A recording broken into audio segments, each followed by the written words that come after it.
لازلنا مع الدين السني الذكوري الملاكي. الجماعة السنيين بالذات عندهم ولع بالنساء، يحبوا النساء جدا ويخافوا عليهم جدا ويضطهدوهم جدا، يعني يحملوا المرأة عورة بين ساقيه. ولع، اوبسيشن. من ضمنها بقى الحديث اللي هم نسبوه، بيقول لك عن سليمان حدثنا آدم حدثنا شعبة عن سليمان التيمي عن أبي عثمان النهدي عن أسامة بن زيد.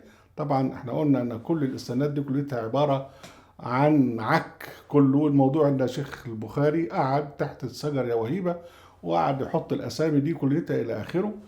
المهم الحديث بيقول ايه: ما تركت بعدي فتنة اضر على الرجال من النساء. يا نهار مش فايت، يعني ما فيش فيه فتنة ومصيبة أضر على الرجالة من النسوان. ده معنى الحديث. طب نرد عليه ازاي؟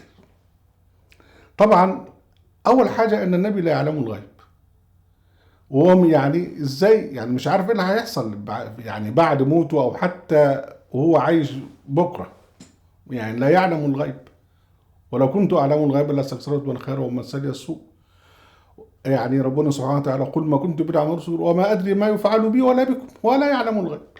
وفي الآية 50 من سورة الأنعام: ولا أعلم الغيب. إذا يعني لا يمكن أن يعني لا يعلم الغيب يقول لك أنا مش خايف أو يعني مفيش فتنة بعدي بعد لما أموت أكتر من النسوان. أنت إيه اللي عرفك؟ أنت لا تعلم الغيب. إذا الحديث ده كذب، والنبي لا يمكن أن يقوله.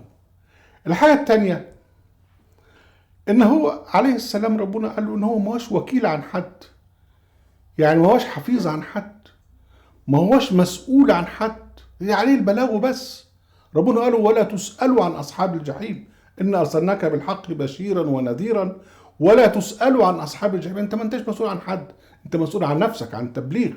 وربنا سبحانه وتعالى يقول له: وما جعلناك عليهم حفيظا وما أنت عليهم بوكيل. فإزاي يقول لك أنا خايف وما تركت كذا يعني لست مسؤول عن هذا.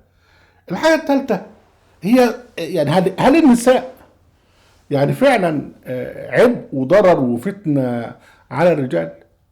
يا أخي ده في سورة يعني في قصة موسى عليه السلام، لما تيجي تقرأ في أوائل سورة القصص هتلاقي البطولة المطلقة للنساء. هتلاقي أم موسى، هتلاقي امرأة فرعون، هتلاقي البنتين اللي هم راحوا في ماء مدين واللي اتجوزها واحد منهم، هتلاقي المرضعات، هتلاقي أخت موسى.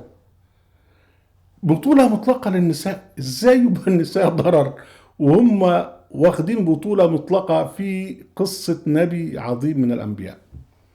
وبعدين ملكة سبأ ومنتهى الحكمة في منتهى الذكاء، ازاي تبقى ضرر على قومها وهي التي أنقذت نفسها وأنقذت قومها؟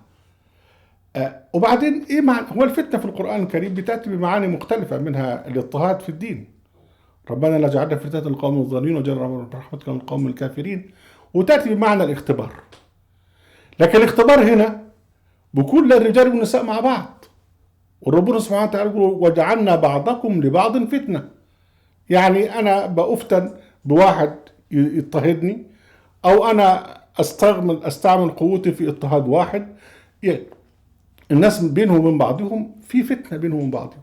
وربنا سبحانه وتعالى بيقول لك: يا أيها الذين آمنوا إن من أزواجكم وأولادكم عدوا لكم فاحذروهم وإن تعفوا وتصفحوا وتغفروا فإن الله غفور رحيم. إنما أموالكم وأولادكم فتنة والله عنده أجر عظيم.